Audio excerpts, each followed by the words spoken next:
U.S. President Donald Trump makes official his plan to impose reciprocal tariffs, fueling potential concerns for South Korea. Details of the plan are expected in April. South Korea's top diplomat kickstarts his in-person engagement with the Trump team this weekend in Munich.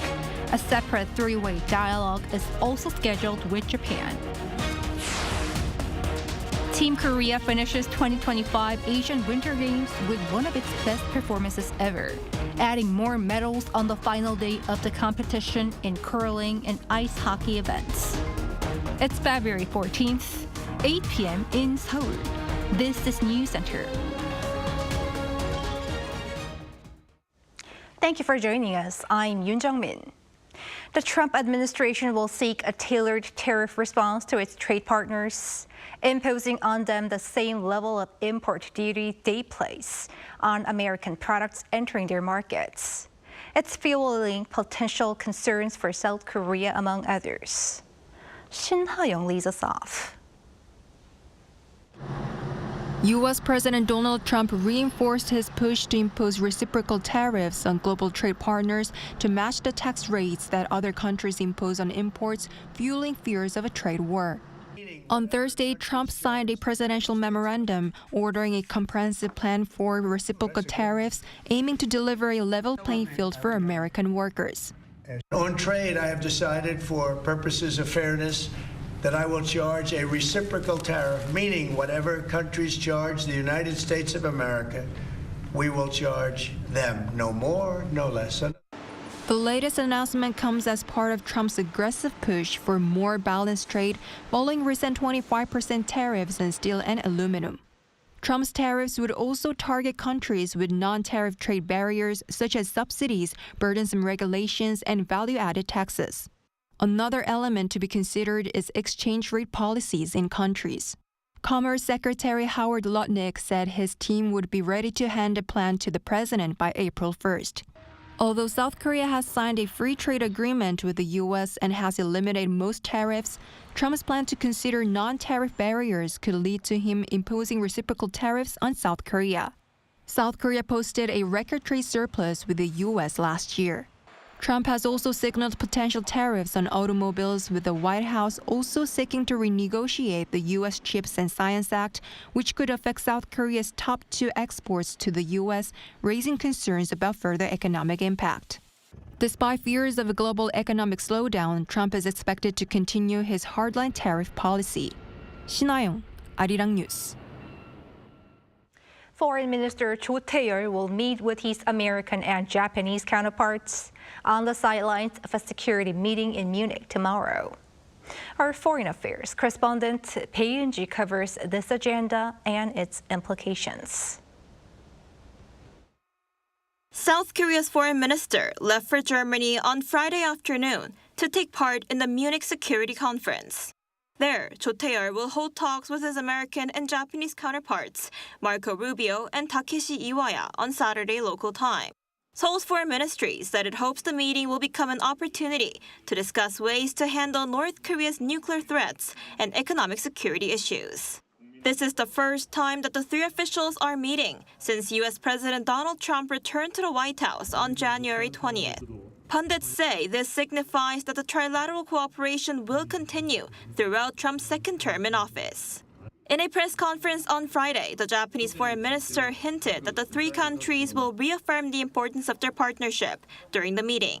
And also on Saturday, Cho will sit down for a separate bilateral meeting with Rubio, where they will likely address the two countries' alliance and ways to boost security cooperation.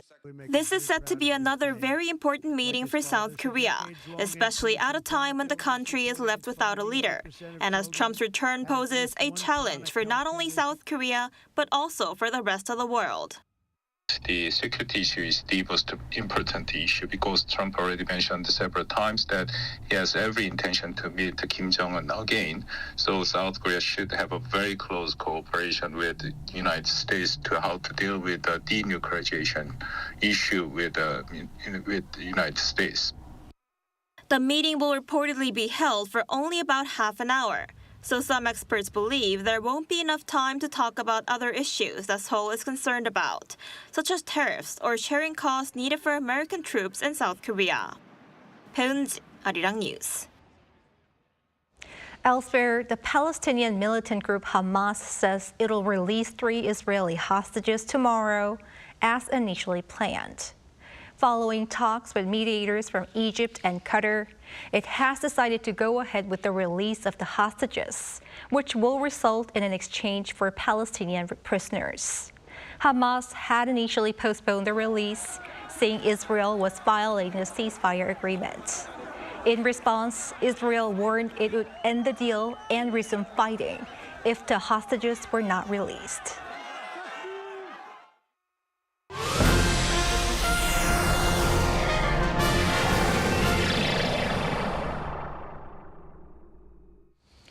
The Constitutional Court has decided to add one more hearing to President Yoon's impeachment trial after accepting his request for 3 key witnesses to be questioned, including Prime Minister Han Duck-soo.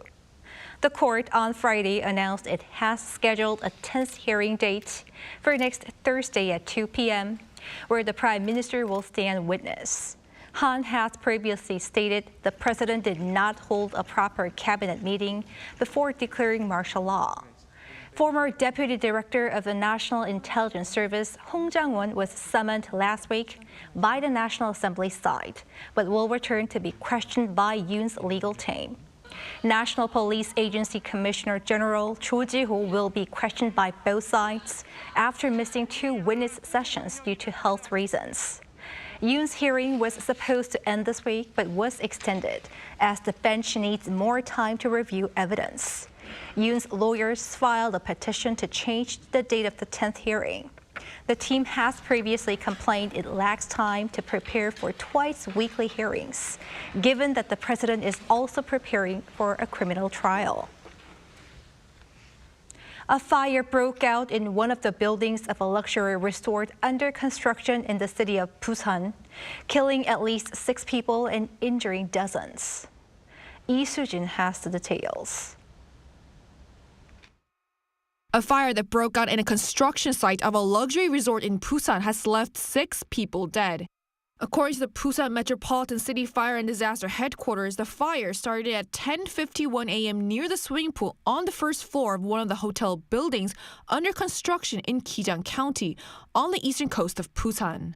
Construction began at the Panyan Tree Haeundae Busan in 2022, with its opening scheduled for this year. While the Busan Metropolitan Police Agency has launched an investigation into the exact cause of the fire, the blaze reportedly started among stacks of insulation material. Around 20 minutes after ignition, the fire department had deployed all personnel from a fire station in its jurisdiction, as well as a helicopter. At 12 p.m., it raised its response to level 2, which means the mobilization of up to 80 firefighting units from 8 to 14 fire stations. The fire not only left 6 people dead, all of whom were working at the construction site, but also 25 who sustained minor injuries. When we arrived at the scene, the fire was at its peak, and the 6 individuals were already unconscious by the time we began the rescue operation. Acting President Choi Sang-mok ordered relevant agencies such as the Ministry of the Interior and Safety and the National Fire Agency to mobilize all available personnel and equipment. He also said that the safety of the firefighters was of the utmost importance and that every effort should be made to ensure that no lives were lost during the search and rescue operations. 이수진, Arirang News. On the economic front, the authorities forecast a delay in the recovery of domestic demand as well as employment concerns, citing increasing risks at home and abroad. Cha Yoon-kyung has more. The Ministry of Economy and Finance announced on Friday that there continue to be delays in the recovery of domestic demand and difficulties in employment in its latest Economic Green Book, a monthly report on the South Korean economy. The ministry stated that domestic demand had shown some signs of recovery in the 6 months since May last year.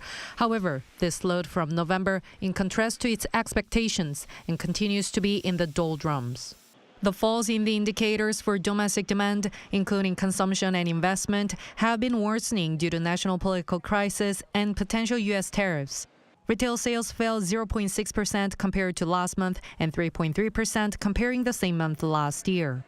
Negative figures in new employment for 2 months in a row are also drawing attention. The number of young people finding work decreased by 218,000, the largest drop since January 2021. The government concluded that economic sentiment has dampened due to the expansion of domestic and external uncertainties, raising downward pressure on growth. Cha Yoon-kyung, Arirang News. Overall employment in Korea rebounded during the first month of this year, but by age and sector, the trend remained largely inconsistent. Moon Hae-ryun explains. South Korea's job market saw a rebound last month, but employment challenges persist, particularly in the construction and manufacturing sectors. According to Statistics Korea's employment report released on Friday, the number of employed people aged 15 or older reached just under 27.9 million in January, marking a year-on-year increase of 135,000.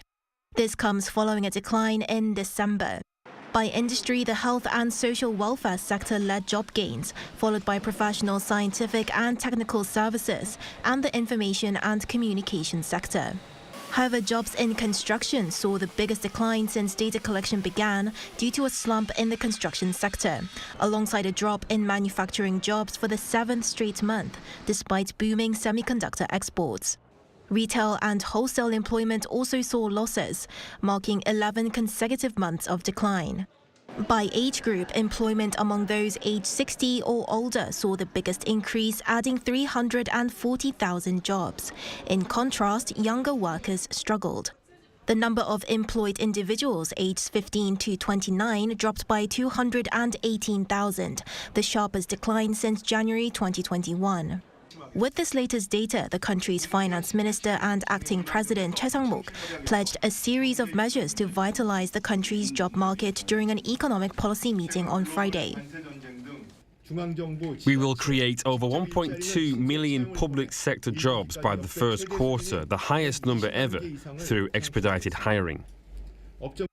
State-run institutions plan to increase new recruitment from 20,000 last year to 24,000 this year and raise the proportion of long-term internships that are particularly favored by young job seekers. The government also signed an agreement with 6 major business associations to strengthen employment initiatives in the first half of the year. Beyond direct job creation, Che outlined plans to allocate 7 trillion Korean won, just under $4.9 billion in social infrastructure budgets, and 17 trillion Korean won in public institution investments to support the struggling construction sector. Employment and Labour Minister Kim Mun-soo, who also attended the meeting, announced the launch of a platform next month to provide tailored job matching services to young job seekers looking to find work after graduation. 문혜련, Arirang News.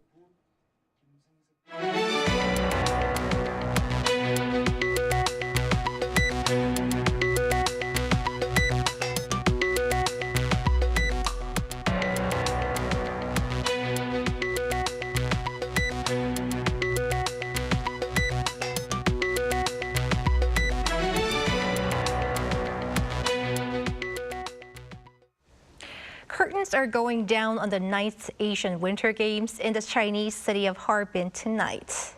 Team Korea is set to finish the games with one of its best performances ever. Choi Soo-hyung has the latest. On the last day after 2025 Winter Asian in Harbin, Team Korea added more medals. In the women's curling event, South Korea won the gold medal facing off against China. South Korea's team of Kim Eun-ji, Kim Min-ji, Kim Soo-ji, Seol Ye-eun and Seol Ye-ji beat China 7-2. The men's team had to make do with silver after losing to the Philippines in the final 3-5. This is the Philippines' first ever medal at the Winter Asian Games. The South Korean men's ice hockey team beat China to win the bronze medal.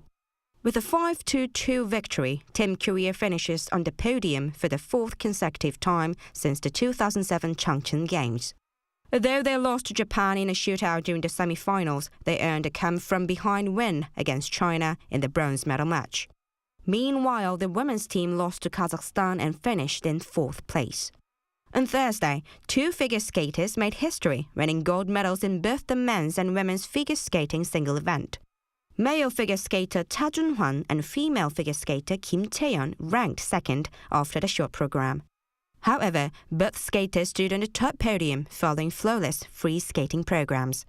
Ta finished with a final tally of 281.69 points, while Kim scored 219.44 points overall, a personal best, beating 3-time world champion Kaori Sakamoto of Japan. In summary, South Korea finished the Winter Asian Games this year with 16 gold medals, 15 silver and 14 bronze, for second place behind China in the rankings. After surpassing Team Korea's all-time best gold medal tally, it secured a total of 45 medals. The 9th edition of the Winter Asian Games in Harbin ends on Friday with a closing ceremony at 9 p.m. Korean time. Choi Soo-hyung, Arirang News. It's Valentine's Day today, and for those of you here in South Korea seeking perhaps a sweet traditional twist for this day, our An Sung-jin was out and about to take a look. On Valentine's Day, February 14th, it's common to see stores with large displays of chocolate or candy. But for those that are looking for something different, Korean traditional sweets can be the answer. Boxes of colorful, visually appealing sweets. These are known as Dasik. A popular snack during the Joseon dynasty, Dasik was also one of King Jeongjo's favorites. The cookie is made by kneading grain powder with honey. Most of the ingredients consist of all natural ingredients. For example, grain powder can be made with grains, beans, sesame seeds, and barberry fig. These powders are beaten into finer particles and mixed with honey to create a dense dough texture. Once the consistency is there, they're put into shaping tools to create delicate patterns of flowers, the Taeguk emblem from the national flag, or other traditional images. These days, shapes can be formed through a simple version of stamps. Nowadays, these Korean traditional sweets can be overshadowed by modern desserts. That's why Yoon-suk works on keeping these alive. I teach these classes with the hope that not only can people these days easily access our traditions, but also to blend aspects of Korean tradition and modernity in harmony. So for those who aren't familiar with these traditional sweets yet, why not give them a try? An Sung-jin, Arirang News.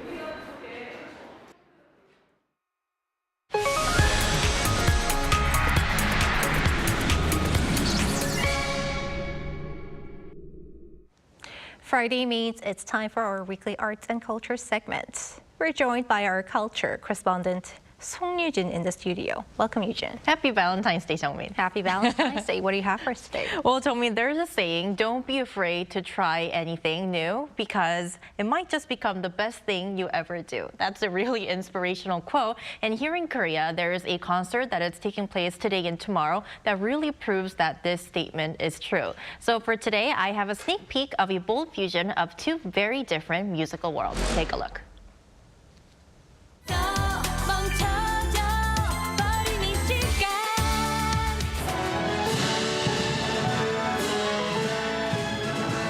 This 2007 hit by SM Entertainment's girl group Girls' Generation, Into the New World, has jumped into a new world, the world of classical music. Since 2020, SM Entertainment and the Seoul Philharmonic Orchestra have teamed up with 8 classical renditions of songs by artists such as SHINee, Red Velvet, and aespa. Now they've brought the world's first ever K-pop orchestra live concert to Seoul. It's the first of a kind in that the entire setlist performed by the orchestra is K-pop songs. So we're very proud of that. Performing over a dozen K-pop songs is a new experience for everyone, starting with arranging the music. The key was to keep the original while adding originality. When arranging, we sample works by famous classical music composers. We looked for pieces that would blend well with the original K-pop track to stay true to the original and highlight the classical elements. Then it was practice, practice, and more practice until every note hit the mark. We watched the original performance videos and compared them to the sheet music. Our goal was to bring the lyrics, rhythms, melodies, and emotional depth of the K-pop tracks into our orchestral performance. Finding this new groove wasn't easy.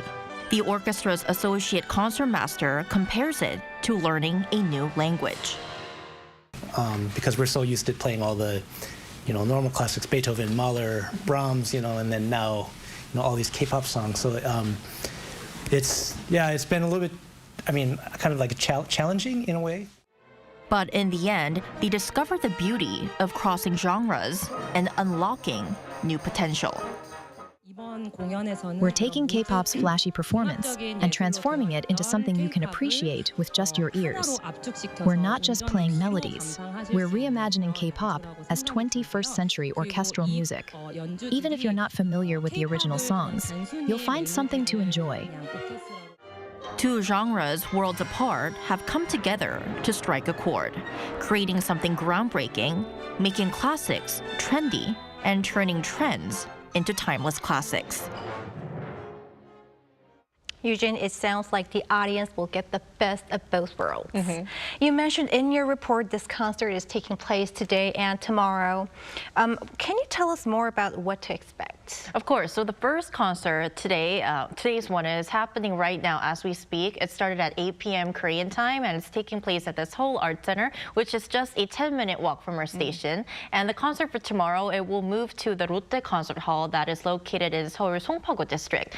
And it will start at 5 p.m. Now, tickets are available both online and at the venue, so you can still buy them. And SPO will be performing 16 to 17 songs by SM artists every night. And what's notable is that SHINee's member Minho, he will be hosting the 2 concerts, while Red Velvet's Wendy, she will be performing at Saturday's concert with the orchestra, performing her solo songs.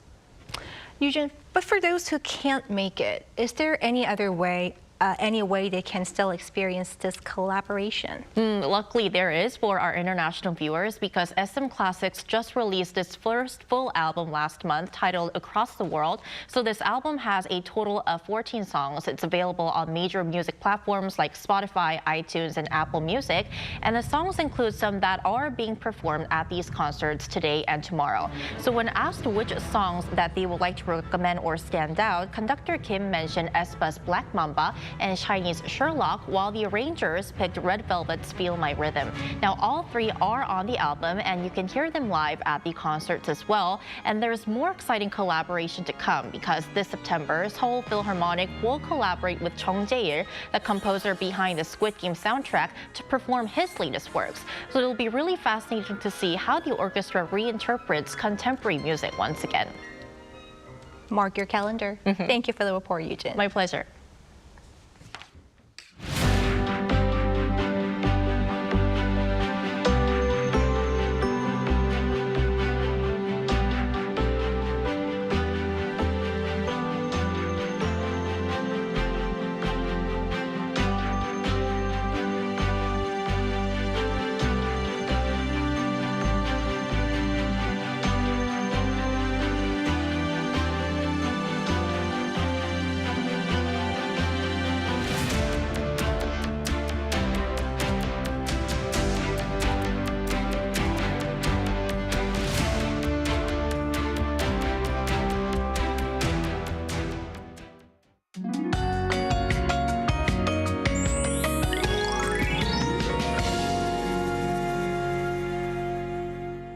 With mild westerly wind blowing, the daytime temperature in Seoul rose up to 10 degrees Celsius today, making it as mild as mid-March.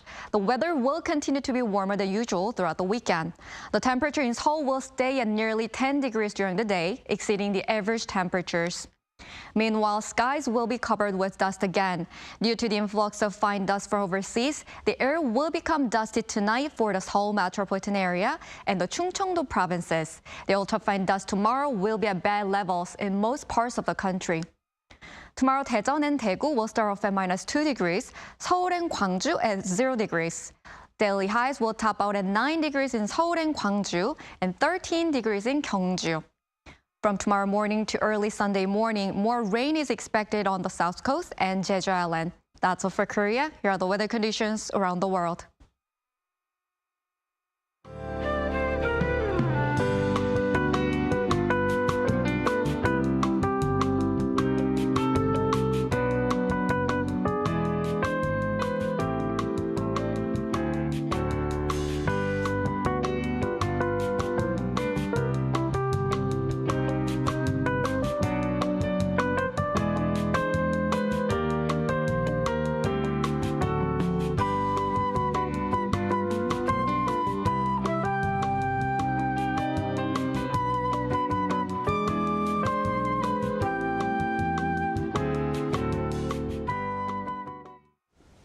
And that is Newscenter for tonight. Thanks for watching. A panel session up next.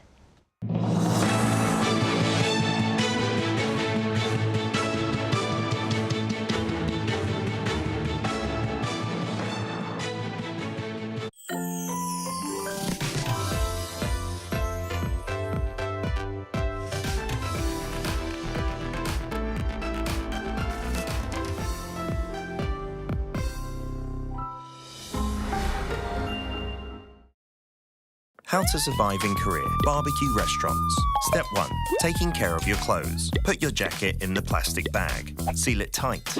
If the stool flips open, store your clothes inside. Wearing light colors? Grab an apron. It's the best defense against oil splatter and smoke. Step 2. Bottomless side dishes. Basic side dishes at a barbecue restaurant. Eat, and eat as much as you want. Side dishes come with free refills.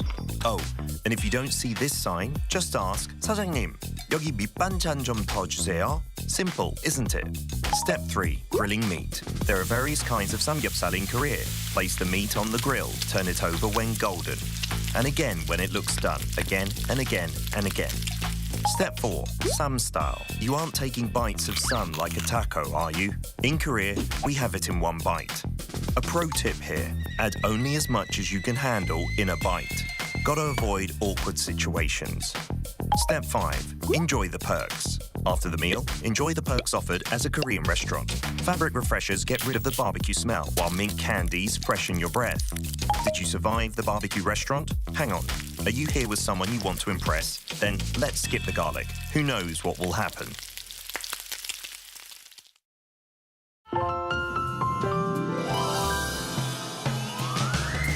남미의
Welcome to Within the Frame, where we bring the most pressing issues across the globe into focus. I'm Kim Mo-kyan. As the impeachment trial of President Yoon continues to unfold, key developments are drawing intense public attention. With the Constitutional Court wrapping up its 8th hearing and scheduling additional sessions, the trial is entering a critical final phase. The court's focus now shifts to assessing conflicting testimonies and handling disputes over procedural fairness, all while navigating external factors that could affect the timeline of the ruling. Meanwhile, parallel criminal proceedings on insurrection charges add further complexity to the legal landscape. To help us break down the progress of the impeachment trial and the potential implications for President Yoon's legal battles, we invite Song Se-ryun, professor of law at Kyunghee University. Welcome, Professor. Thank you for inviting me. And also joining us is Jung W. Hwang, Chief Executive Officer of LawQuant LLC. Great to have you. Thank you for having me. So let's begin with Professor Song. The Constitutional Court wrapped up its 8th hearing session yesterday. How do you assess the overall progress so far? And also, do you believe enough questioning has been conducted? The court categorized National Assembly's grounds for impeachment into 5 major points. Could you also tell us about the key issues? Well, it seems like the focus was clearly on the constitutional questions, and I think it was it has been conducted pretty well. But what is important at this point is whether the fairness versus efficiency has been on a right balance. The Constitutional Court is focusing on the major categories on the constitutional questions. They are focusing on the procedures in declaring martial law, the details about the proclamation. Number one, they're limiting the political activities, military interventions in the National Election Commission, and the attempted seizure of the National Assembly members, and the efforts to detain politicians. So those would answer the questions. Now, at this point, the battle is that because of some damaging testimonies, the defense team is trying to get to more days in which they can cross-examine the witnesses so that they can create more doubts on the justice's mind and also public's mind that the damaging testimony maybe was not a correct one, or there is enough doubts about what they said before so that they could kind of discredit those damaging testimonies. So I think that they are very serious about this, and it clearly is a kind of a point where if they don't create these doubts on the minds of the justices, there will be the result might not be a good one. So that's why they even hinted that they might withdraw from the representation if their requests for more witnesses are not granted. And obviously, for that reason, some more days were put on to the proceedings. Right. So because of that, it seems like the hearings will get longer. Now to Mr. Hwang, the key issue in yesterday's 8th hearing, like Professor Song touched upon, was whether there was an order to arrest political figures during the declaration of the martial law. And former National Intelligence Service Deputy Director Hong Jang-won said that there was indeed such an order, whereas National Intelligence Service Director Cho Tae-yong questioned the credibility of that testimony. How do you think the justices will assess these conflicting statements? Well, they will definitely look into the credibility of both witnesses. But at the end of the day, I find all these little squabbles a bit of academic exercise, in the sense that President Yoon's legal team is trying to buy more time. So they're raising all these objections. That doesn't really touch on the overall arc of his case. The fact remains that he declared emergency martial law, that infamous, notorious Decree Number 1 went into effect.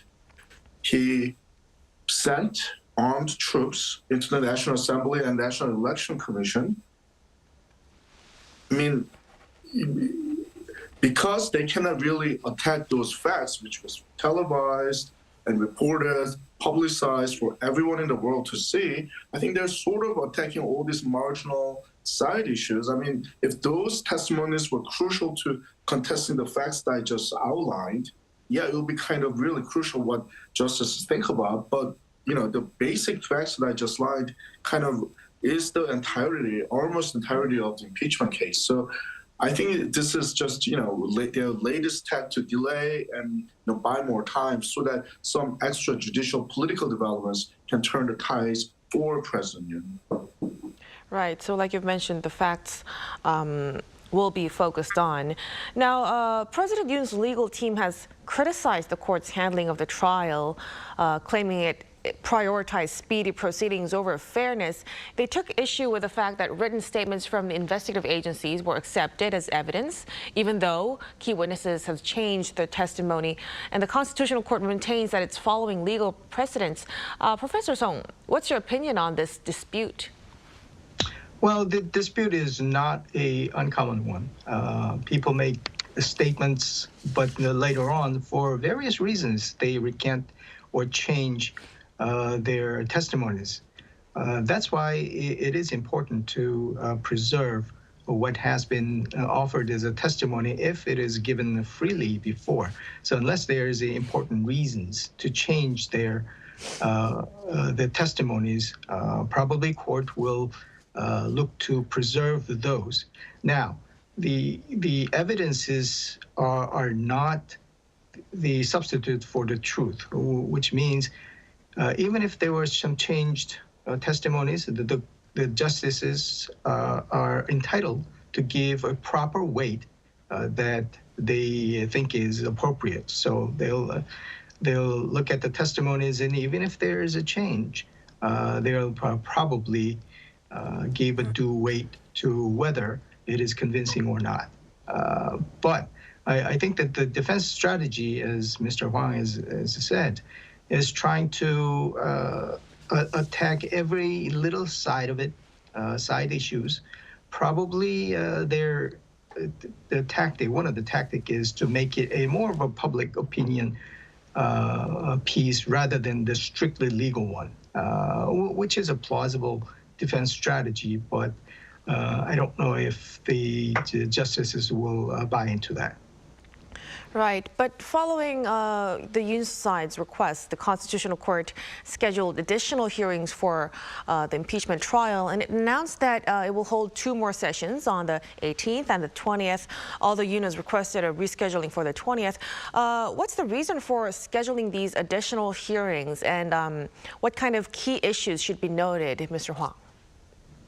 Well, the legal team has requested additional witnesses, as well as they want to be given sufficient time. I mean, they've been complaining about the kind of a brisk pace of the hearings so far anyway. They're complaining that twice a week has been too much. So this is sort of continuation of their,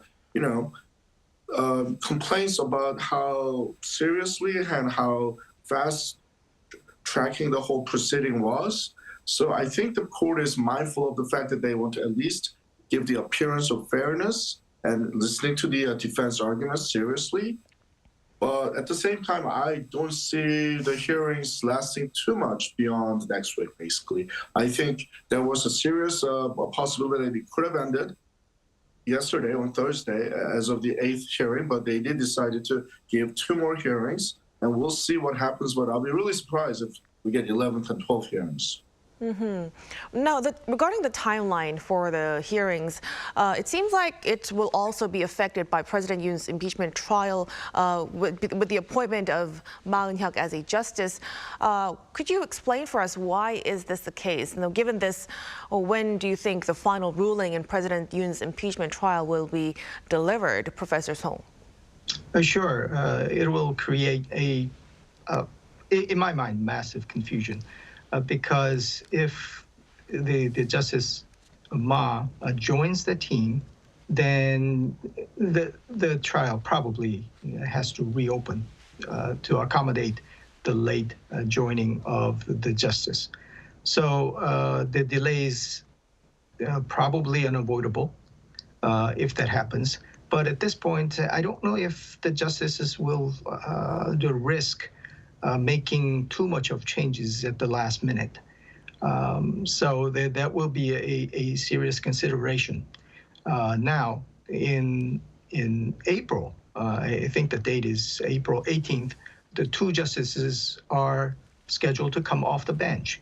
So if we have a delay beyond that, probably this trial will meet a very, very difficult position. I think they are trying to be mindful of that in order to, keep the schedule of 180 days. I think the realistic deadline is April 18th, so that's why I think that the court is trying to move briskly, at the same time giving enough benefit of doubt and granting chances to put on their defense on the president's team. Right, so it's, as of now, it's highly likely for the final ruling to be delivered before April 18th, right? Right, I think that's the safe bet. Right. Now, meanwhile, on February 10th, the court concluded arguments in the jurisdiction dispute over acting President Choi Sang-mok's decision to defer Ma Eun-hyuk's appointment and postpone the ruling. Mr. Hwang, how do you expect the Constitutional Court to make a decision, and what kind of implications might it have for the next steps of the acting President Choi? Well, I mean, this is sort of a big push made by both acting president as well as the ruling party, thinking that the nominee, Justice Ma, might actually have, undue liberal influence on the Constitutional Court. Personally, I just don't see Justice Ma being added to the Constitutional Court changing the outcome too much. It seems that the presidential legal defense as well as the ruling party sort of counting the fact that there might be a couple of sympathetic justices on the Constitutional Court, but observing the Constitutional Court's proceedings so far, I'm not sure really they can really count on the sympathies of at least so-called couple of conservative justices on the Constitutional Court. So at the end of the day, do I think it's going to matter a whole lot with respect to the impeachment trial? Not really. Mm-hmm. Now, regarding the National Human Rights Commission of Korea's decision to recommend President Yoon's right to defend himself and highlighting that in the impeachment trial have been highlighted. Now, some civic groups have criticized this decision, calling for reforms within the commission. Now, we wonder at this point, Professor Song, what kind of issue motivated the commission's such kind of recommendation, and how might this affect President Yoon's ongoing trial? Well, if it's a general statement saying that from the human rights point of view, all the detainees, all the people in the court system should be given their chances to put on a defense, which is something that you don't have to say at this point, unless there is a serious concern that that kind of human rights is being violated. I think it's an indication that this country is divided on ideological side and politically motivated. And now there are 10 commissioners in there. The ideological leanings have been pretty clear. The fact that they try to put a recommendation and influence the political discourse of it, not the legal side of it, I think it's unfortunate. And my personal opinion is that unless there is a serious violations and serious concerns, they should have kept it a subdued opinions and let the Constitutional Court do their business and get to the procedures the way they see fit. Mm-hmm. Let's also move on to the criminal trial related to insurrection charges. Now, separate from the impeachment trial, the first pre-trial hearing on being the leader of the rebellion will take place on the 20th. Mr. Hwang, what are the main issues in this criminal trial? Well, it will actually have a little different facade in the sense that in a criminal trial, you actually have to go through the criminal elements of insurrection. And do remember, as still President Yoon is the president of the Republic of Korea, the only charge that can be brought against him at this point is insurrection charges. So for the time being, the prosecutors will only focus on that. But if, and I think this is most likely, the Constitutional Court reaches the decision probably end of March, and I think the removal of President Yoon is highly likely, and then there will be a whole slew of other charges that will be charged against him, among others, abuse of power and so forth. So I think we should probably wait until the Constitutional Court's case, the impeachment trial at the Constitutional Court is over before the criminal case is fully formed, because once it's been removed, all those presidential privileges and immunity disappear. Right, and in addition to the criminal trial on the 20th, a hearing will be held on President Yoon's request to be released from detention. Professor Song, could you explain for us why did the court decide to address the detention cancellation request on the same day as the insurrection case's first pretrial hearing? And what are the chances that the court will grant President Yoon's release? Well, that the little consolidation makes sense because they comes out of the same set of facts, and from the efficiency point of view, I think it's a right decision to do so, rather than putting on a separate proceedings when the facts and witnesses are all the same. Now, the chances of releasing the president, I think the still concern is whether he would tamper evidences or get to the potential witnesses.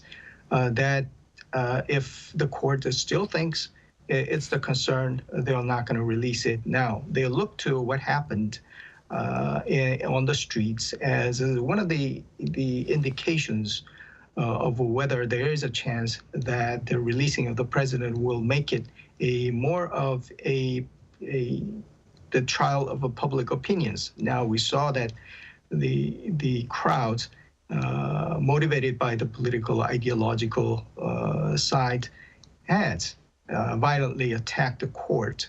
And I think that's in the minds of the justices. And I think that the safe bet is to keep him detained during the proceedings. That's my personal opinion at this point.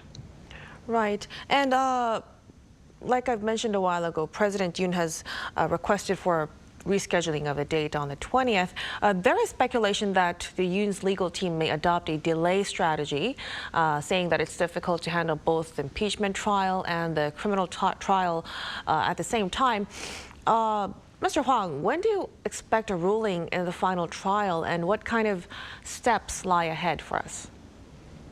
Well, I think the most likely scenario we are looking at is that the 10th hearing will be the last hearing, so we'll hear the final arguments from President Yoon's legal team as well from the National Assembly legal team. And we can probably expect the Constitutional Court to render its final ruling about a month from then. So we're looking at end of March for the conclusion of the impeachment trial. And I think the most likely outcome is removal of President Yoon, which means that South Korea has to hold a presidential election 60 days from that point. So we are looking at a fairly brisk political schedule starting in March. So we might be able to have a presidential election on May, possibly? Exactly, yes. That's the likely schedule I'm looking at. All right. I'm afraid we will have to leave our discussion right here. Gentlemen, thank you so much for your insights. Professor Song and Mr. Hwang, of course, we appreciate it. Thank you. Thank you. Now, that'll be all from us on Within the Frame. Be sure to tune in again next time as we continue to explore the stories that matter. Until then, stay informed and engaged.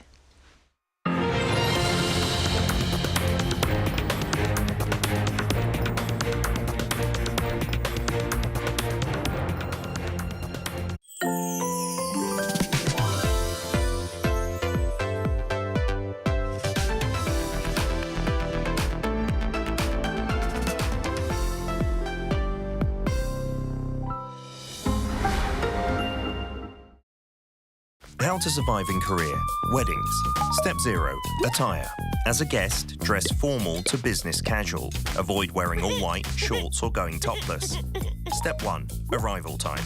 Arrive 30 minutes prior to the wedding ceremony. Too many cars, too many halls, too many people. There are many twists and turns. Take pictures and shake hands. And write your name vertically, not horizontally, in the guest book. Step 2. Or, shibor. 50,000 won, 100,000 won, 150,000 won. Cash gifts are given in these units. Decide on the amount based on your relationship. Write your name vertically on the envelope. Step 3. Wedding etiquette. Fill up the front row. Guests have 3 duties to fulfill: clapping, cheering, and taking pictures. Step 4. Dining. Take off your jacket. This will be your seat from now on. Start with the not your everyday delicacies. Gov't. Yes. Bosan. Yes. Chili shrimps. Definitely yes. Kimbap. Yeah. Only if you can't live without it. No need to pile up food. You have more than one opportunity. Did you survive the wedding? Wait, did someone catch your eye? What are you waiting for? You're looking fine today.